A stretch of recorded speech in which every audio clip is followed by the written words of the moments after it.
Model public school 10 కోట్ల రూపాయలతో నిర్మాణం చేస్తున్నాము. అనీఫ్ నీ పిల్లలకి పంపిస్తావా? ఫ్రీ ఫుడ్, ఇంగ్లీష్ మీడియము, ఒక అంటే మంచి స్టాండర్డ్ ఎడ్యుకేషన్ ఇవ్వాలనే ఉద్దేశంతో గవర్నమెంట్ మొదలుపెట్టిన స్కీమ్ అది. అదేవిధంగా అంగన్వాడీ కేంద్రం విత్ క్రష్ 30 లక్షలతోని. మరి ఇక్కడున్న హౌసింగ్ కాలనీ వాళ్ళకి మంచి కమ్యూనిటీ హాల్ ఉండాలి. ఏమైనా ఫంక్షన్ చేసుకోవాలంటే 1.5 కోటితో మరి కమ్యూనిటీ హాల్. అదేవిధంగా మొత్తం కాలనీకి డ్రైన్ చేయడానికి 2,05,00,000 రూపాయలు. Children's play area and park 1,50,00,000. Vegetable and non vegetarian market shopping complex 95 లక్షలు. మెయిన్ ఎంట్రన్స్ దగ్గర ఆర్చ్ 20 లక్షలు. సిసి రోడ్స్ 2 కోట్లు. స్ట్రీట్ లైటింగ్ 1.5 కోట్ల. 20 కోట్ల రూపాయలతో ఈరోజు ఈ కామన్ అమ్యూనిటీస్ మనము ఈరోజు శంకుస్థాపన చేసుకుంటున్నాము. ఇది నిజంగా ఇక్కడే కాదు, హుజూర్ నగర్ టౌన్ లో కూడా, హుజూర్ నగర్ చుట్టుపక్కల ఊర్లో కూడా, కాన్స్టిట్యున్సీలో అందరికి కూడా ఒక వరం కాబోతుంది. మరి ఒక గవర్నమెంట్ స్కూల్ ఈ స్థాయిలో ఇన్ఫ్రాస్ట్రక్చర్తో కావడం మరి ఇదే బహుశా ఈ ప్రాంతానికి ఇదే ప్రథమం. కరెక్ట్ గారు ఒక 2 ఐటమ్స్ నేను ఒకటి ఇంకా గ్రీనరీ పెంచాలండి. ఓకే, ఇంకా పెంచాలి ప్లీజ్ మీరు. అది నాకు ఇది ఎంటర్ కాగానే ఒక లష్ గ్రీన్ లుక్ రావాలి. ఓకే, అది తప్పనిసరిగా చేసేయాలి మీరు. ఓకే, ఇప్పుడు మీరు అది హౌసింగ్ వాళ్ళు తహసీల్దార్లు పెట్టి హౌస్ టు హౌస్ చెక్ చేసి ప్రతి ఇల్లు చెక్ చేయించి మొత్తం 2,160 ఇల్లు పూర్తి అని కన్ఫర్మ్ చేయండి. ఓకే, ఎందుకంటే కాంట్రాక్ట్ చెప్పే పాటలు మనం నమ్మలేము. లోపల పోయి ప్రతి Windows, doors, electricity, water, drainage అన్నీ పనిచేస్తున్నట్టు చెక్ చేయించండి. ఓకే, మరి జిల్లాలో ఉన్న హౌసింగ్ స్టాఫ్ అంతా పెట్టండి. ఒక రోజు ఇక్కడ 1-2 రోజులు వాళ్ళు ఎవరో తహసీల్దార్ పెట్టండి క్రాస్ వెరిఫికేషన్గా. ఈ 2,160 ఫ్లాట్స్ పూర్తి అయ్యే విధంగా మనం ఆల్ అవుట్ ఎఫర్ట్ పెట్టండి ఇప్పుడు. ఓకే, దెన్ ఆ ప్రైమరీ హెల్త్ సెంటర్ అక్కడ ఉంది, అది మరి పూర్తి దశలో వచ్చిందా అది ఒకసారి కనుక్కొని నాకు రిపోర్ట్ ఇవ్వండి.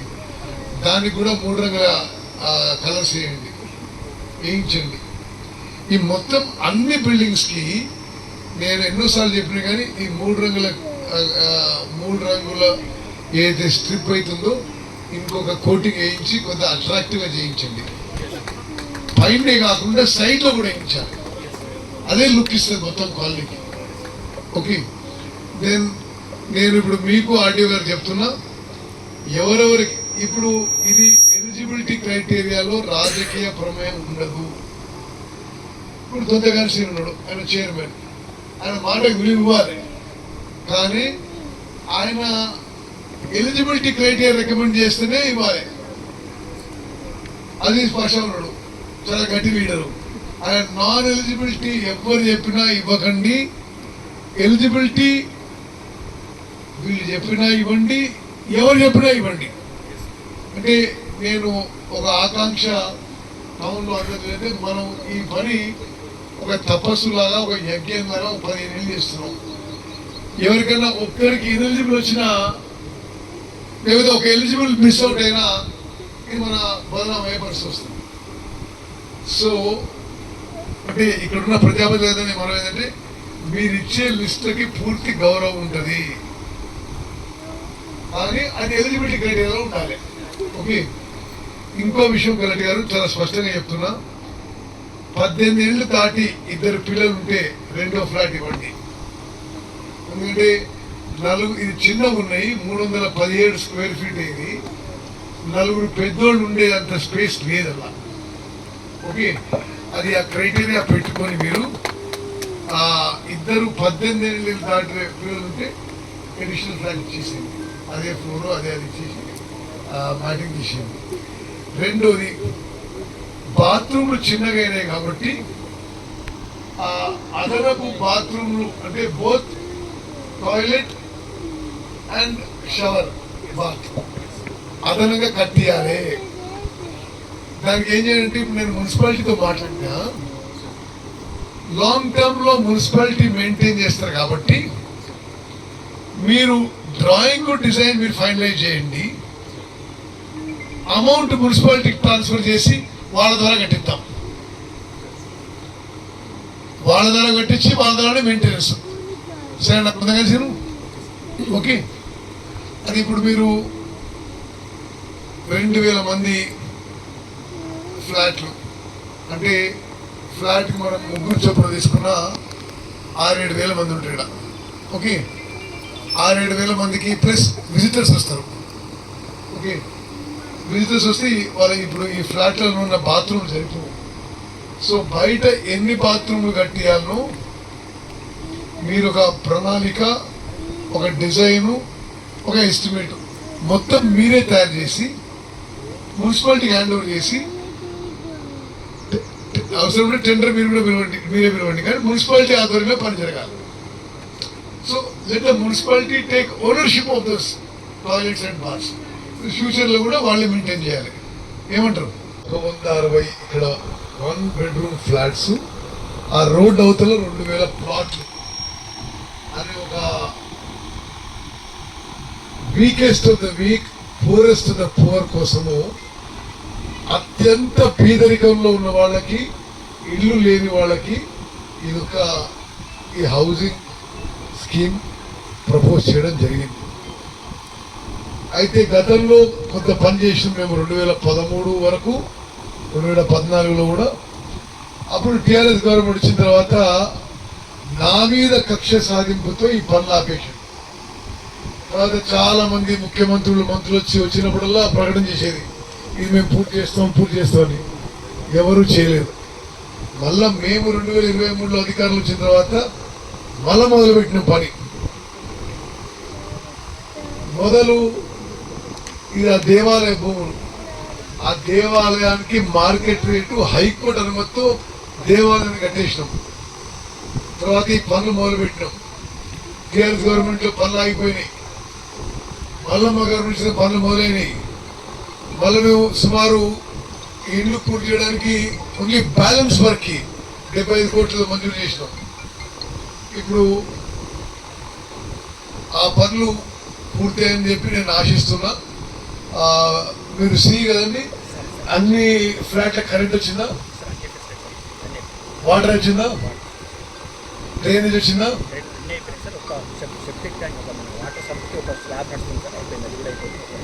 Septic tank.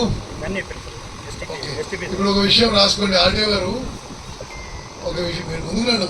ఆర్డీఓ గారు కుర్చీ ముందుకేయండి, ఇంకో కుర్చీ ముందుకి. కలెక్టర్ గారు చెప్పండి, గ్రీనరీ ఇంకా పెంచాలని చెప్పండి. అవసరం ఉంటే నా ఎమ్మెల్యే ఫండ్స్ ఏదో ఒకటి వాడి ఈ మొత్తము ఇంకా మీరు ముందు రండి, ముందు తీసుకోండి. రెడీ వచ్చిందా? ఓకే. SRSP స్టేజ్ 2 కింద వచ్చిన నీళ్లు సూర్యాపేటకి, కాళేశ్వరం నీళ్లు వచ్చి అంటున్నారు. పచ్చి అబద్ధాలు. మేము వచ్చిన 2.5-3 ఏళ్లలో ఈ 3 బ్యారేజెస్ నుంచి చుక్క నీళ్లు కూడా పికప్ చేయలేదు.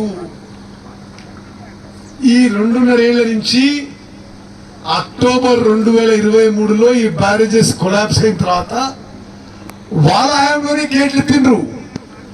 అప్పటి నుంచి ఆ 3 బ్యారేజెస్ నుంచి ఒక్క చుక్క నీళ్లు కూడా ఎత్తలేదు. సూర్యాపేటకి కానీ ఇట్లా వచ్చే SRSP 2 నీళ్లు భగవంతుని దయ వల్ల, మంచి వర్షాల వల్ల, SRSP ప్రాజెక్టు వల్ల నీళ్ళు వస్తున్నాయి, కానీ కాళేశ్వరం వల్ల కానే కాదు. నేను అంకెలు కూడా మీకు విలేకరులకి విడుదల చేస్తా. ఆ 3 బ్యారేజెస్ బంద్ చేసిన తర్వాత కూడా SRSP phase 2కి ప్రతి సంవత్సరం 5.5 లక్షల ఎకరాలకి నీళ్ళు ఇస్తున్నారు. అంకెలు కూడా మీకు విడుదల చేస్తాం. మరి ఈ విధంగా మోసము, దగా చేయడము, ఎవరెవరితోనో మాట్లాడించడము, ఇది వాళ్ళకి వెన్నెతో పుట్టిన విద్య. తెలంగాణ రాకముందు ఏమన్నారు? తెలంగాణ అసలు అట్లా చేస్తూ ఇట్లా చేస్తారు. 10 ఏళ్ల పాటు తెలంగాణ నాశనం చేశారు. 1,81,00,000 1.81 lakh crores ఖర్చు పెట్టింది. ఎంత నాగేశ్వరరావు? 1.81 lakh crores ఖర్చు పెట్టిండ్రు. అప్పు తీసుకొచ్చిండ్రు. అప్పు ఎడికి తీసుకొచ్చిండ్రు? చాలా కాస్ట్లీ అప్పు, 12% ఇంట్రెస్ట్ మీద. ఎట్లా తీసుకొచ్చిన అప్పు? నిన్ను, నన్ను, మన పిల్లల్ని వాళ్ళ తాకట్టు పెట్టి అప్పు తీసుకొచ్చి కట్టిన పళ్ళు కూలిపోయినాయి. పాలమూరు రంగారెడ్డి 1 ఎకరం ఆయకట్టు లేదు. సీతారాం సాగర్ 1 ఎకరం ఆయకట్టు లేదు. ఎస్ఎల్బిసి టనల్ పూర్తి చేయలే, డిండి పూర్తి చేయలే, కల్వకుర్తి పూర్తి చేయలే, నెట్టంపాడు పూర్తి చేయలే, కోయిల్ సాగర్ పూర్తి చేయలే, భీమా పూర్తి చేయలే, గౌరవల్లి పూర్తి చేయలే. 1,81,00,000 1.81 lakh crores ఖర్చు పెట్టి ఇరిగేషన్ మరి ఒక్క ప్రాజెక్ట్ కూడా పూర్తి చేయని ఘనత దక్కిందంటే బీఆర్ఎస్ వాళ్ళకి. నిజంగా వాళ్ళ ధైర్యం మెచ్చుకోవాలండి. మొత్తం నాశనం చేసి కాళేశ్వరం కూలిపోవడానికి వాళ్ళే కారణమై మన ఇంకోటి మీద బాధం చేసే ప్రయత్నం. ఎత్తు, ఇప్పుడు పంపం చేయి. అరే మీరు అసమర్థులు, ఇది చేత కాదని చెప్పి ప్రజలు తీర్పిచ్చారు కదా, మన మీద ఎందుకు మాట్లాడుతున్నారు? మీ వల్లనే. అంటే తుమ్మడి దగ్గర కట్టాల్సిన బ్యారేజ్ కట్టలేదు, మేడిగడ్డ దగ్గర లోపభూయిష్టంగా కట్టేది కూలిపోయింది. మీరు ఇంకోరి మీద బాధం చేసే ప్రయత్నం, ఇంతకంటే దుర్మార్గం పరిస్థితి ఇంకోటి ఉండదు. మరి హరీష్ రావు గారు ఏమంటారు? 3 నెలలు నాకు టైం ఇవ్వమంటాడు. మేము టైం ఇచ్చేది కాదు హరీష్ రావు గారు. బ్రదర్, మీ మామనే ఒక టర్మ్ ఇరిగేషన్ మినిస్టర్ అని చేసి తెలుసు కదా మీకు. 2014 నుంచి 2018 వరకు హరీష్ రావు ఇరిగేషన్ మినిస్టర్. 2వ టర్మ్ లో ఇరిగేషన్ మినిస్టర్ మీకేసిండు. మరి మీ మామని ఇరిగేషన్ మినిస్టర్ ఒప్పుకున్నప్పుడు వేరే పార్టీలు వచ్చి చదువుతున్నావు. అంటే ఇరిగేషన్ మంత్రిగా నీకు ఆ సమర్థత ఏమది భాష? నీకు ఆ సమర్థత లేదనో, లేకపోతే ఆ కక్కుర్తనో, మరొకటో మరి ఏదో మాకు తెలియదు, మీకే తెలవాలి. తీసేసింది అప్పుడు కాంగ్రెస్ చెప్తే కాదు, మీ మామని ఇరిగేషన్ మినిస్టర్ తీసేసి మీ మామని ఇరిగేషన్ మినిస్టర్ ఉన్నాడు. ఇప్పుడు మీరు అందరు దిగిపోయి ప్రజలు మాకు క్లియర్ మ్యాండేట్ ఇచ్చి మాకు తీర్పిస్తే లేదు నాకు 3 నెలలు పదవి ఉంటే మరి హాస్యాస్పదంగా లేదు. ఇది మీ మామనే నేను ఇరిగేషన్ మినిస్టర్ తీసేసిండు. ఇప్పుడు కాంగ్రెస్ వాళ్ళు వచ్చి రేవంత్ రెడ్డి గారు అడిగి వచ్చి లేదు నాకు 3 నెలలు ఇరిగేషన్ మినిస్టర్ పదవి ఉంటే మరి అది ఎట్లా సమంజసమో ఇది తెలంగాణ ప్రజానీకం ఆలోచన చేయాలి. నేను మరోమారు మనం చేస్తున్న తెలంగాణ ప్రజానీకానికి మేము చిత్తశుద్ధితో, కమిట్మెంట్తో, సిన్సియరిటీతో ఆ 3 బ్యారేజెస్ విషయంలో మేమేమి రాజకీయ దురుద్దేశం చేయకుండా ఆ 3టికి national dam safety authority NDSA ఏ విధంగా టెస్టులు చేయమంటే ఆ విధంగా టెస్టులు చేస్తున్నాము. జాతీయ స్థాయిలో, అంతర్జాతీయ స్థాయిలో టెస్టింగ్, తిరిగి పునర్నిర్మాణానికి పనులు మొదలు పెట్టినాము. వాళ్ళు ఏమంటే లేదు మీరు టెస్టింగ్ చేయొద్దు, పునర్నిర్మాణానికి మీరు చేయొద్దు, అట్లనే నీళ్ళు నింపాలంటే వాళ్ళు. అరే బాబు, నీకంటే ఎక్కువ నైపుణ్యం, ఎక్కువ సమర్థత, ఎక్కువ నాలెడ్జ్, ఎక్కువ టెక్నికల్ ఉన్నవాళ్ళు మీరు టెస్టింగ్ సరిగ్గా పునర్నిర్మాణం చేయకుంటే కూలిపోయి కింద ఊర్లు కట్టుకుపోతాయి, భద్రాచలం ఊరు గుడి కొట్టుకుపోతుంది. మీరు గేట్లు ఎత్తిపెట్టండి, నీళ్ళని ఫ్రీ ఫ్లో చేయండి, నీటిని నిల్వ చేయొద్దనేమో ఒక ఎత్తున డ్యాములు, బ్యారేజ్లకి జాతీయ అంతర్జాతీయ ఎక్స్పర్ట్స్ అంటారు. హరీష్ రావు, కేటీఆర్ ఏమో లేదు వాళ్ళకంటే మాకు ఎక్కువ తెలుసు, ఒకసారి మేము కూలగొట్టాం కదా, మరి మళ్ళీ మీరు అట్లనే ముందుకు పోవాలి, మీరు ఇది గేట్లు దింపి నీటిలో చేయమంటారు. మేము చాలా స్పష్టంగా చెప్తున్నాం, మేము జాతీయ స్థాయిలో, అంతర్జాతీయ స్థాయిలో IIT Bombay, central water and power research station లాంటి జాతీయ, అంతర్జాతీయ సమర్థత, నైపుణ్యం, టెక్నికల్ నాలెడ్జ్ ఉన్న వాళ్ళు తీసుకొచ్చి టెస్టింగ్ మొదలు పెట్టినాము. చిన్న ఉన్నాయి ఫ్లాట్లు కాబట్టి అదనంగా టాయిలెట్లు బాత్లు క్రియేట్ చేస్తే ఉండడానికి ఈజీ అయిపోతుంది. ప్లస్ ఇప్పుడు మనం శాంక్షన్ చేసిన దాంట్లో కూడా ఏది ఇప్పుడు కమ్యూనిటీ హాల్ కానీ పార్కింగ్ మంచి స్పెసిఫికేషన్స్తో చేయించండి. మీరు పర్సనల్ ఇంట్రెస్ట్ తీసుకొని, మీరు కూడా ఇంజనీర్ కదా, ఓకే, ఆ స్పెసిఫికేషన్ చెక్ చేసి వాళ్ళకి అవసరం ఉంటే కొన్ని ఎక్కడ తక్కువ పడుతుంది అనుకుంటే ఎమ్మెల్యే ఫండ్స్ కూడా ఇవ్వండి.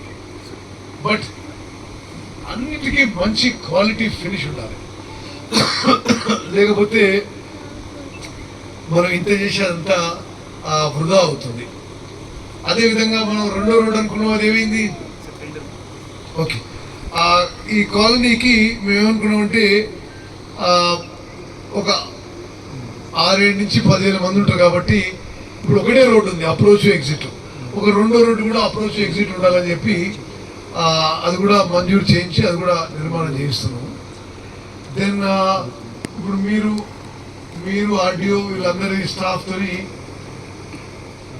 బాత్రూమ్స్లో వాటరు, ఇళ్లలో electricity, sump, septic, drainage system మొత్తం ఒకసారి చెక్ చేసుకోండి. ఓకే, మీరు గ్రీన్ సిగ్నల్ ఇచ్చిన తర్వాతనే ఇనాగ్రేషన్ పెట్టుకుంటాం.